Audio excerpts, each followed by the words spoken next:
Good evening. My name is Stephanie Badziak, and I'm the Family and Consumer Sciences teacher here at Northbrook Junior High, so I teach the cooking and sewing classes. As someone who's dedicated the past 5 years to being an excellent professional educator, I respectfully ask for about 5 minutes of your time this evening. I was recently informed that the decision has been made to cut the cooking and sewing programs here at the junior high. And despite my feelings of sadness, shock, and complete blindside, I ask you to not even consider my feelings. Tonight, I am here as a representative for my students, because if you were to ask them what their favorite electives are, the vast majority would place cooking or sewing in their top 2.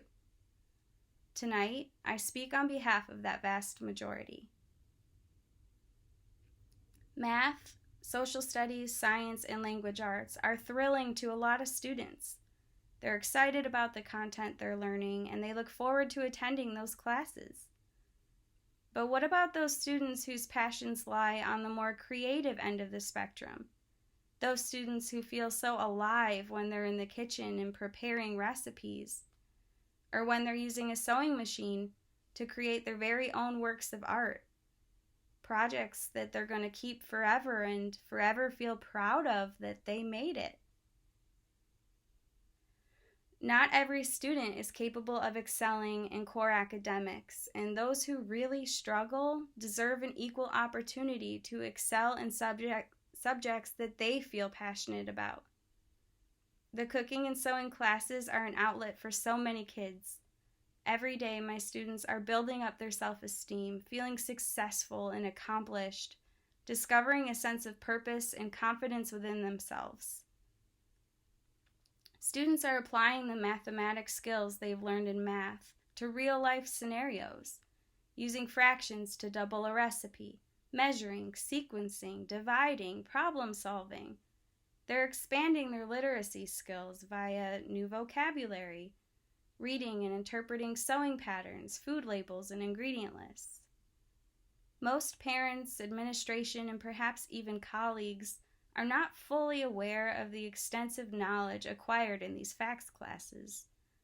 For the sake of time, I'd like to tell you what goes on in just one of my classes, 6th grade Healthy Eating and Nutrition.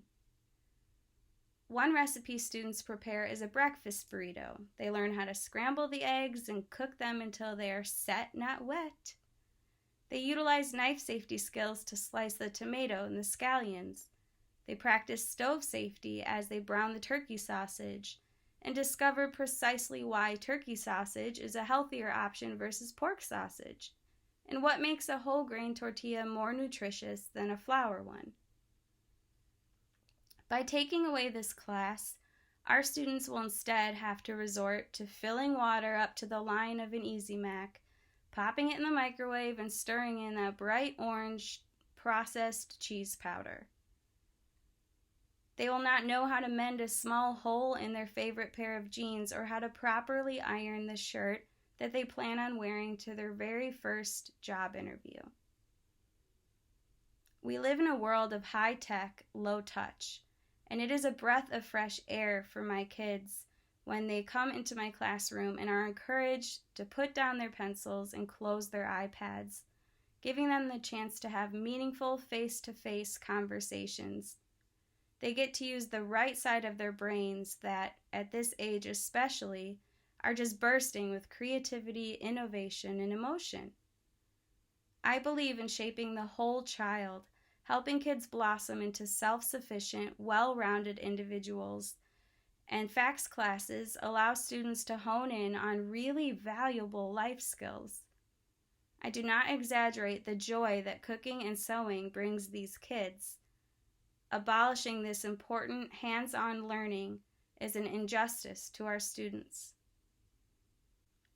In conclusion, I advise my students to always share how they feel, to not be afraid of expressing themselves, and to seek help whenever they need it. So tonight, I lead by example. I have shared with you how I feel, I have expressed my concerns, and I implore you to reevaluate this abrupt decision to cut the FACS program. a decision that I feel will severely hinder the social and emotional growth of our children, because all students deserve to feel happy, proud, and successful every single day. Thank you for your time.